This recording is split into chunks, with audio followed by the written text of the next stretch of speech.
Before you begin, decide what you're praying for. It can be a personal need, like healing, guidance, or strength, or perhaps a spiritual grace, such as growth in virtue or a deeper prayer life. You might also pray for intercession, whether for someone else or seeking a saint's help. Say silently or aloud, "I offer this novena for your intention." Pray once a day for 9 consecutive days, ideally at the same time.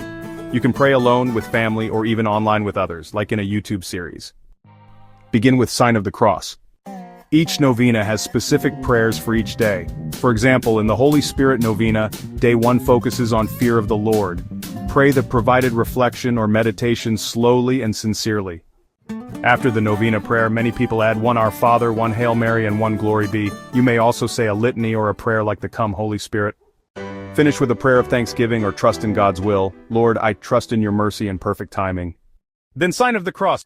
You don't need to feel something emotional. Faithfulness is the goal. Don't worry if you miss a day.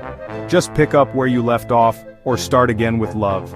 The Holy Spirit novena is the only one prescribed directly by Jesus through the apostles, as mentioned in Acts chapter 1 verses 12 to 14.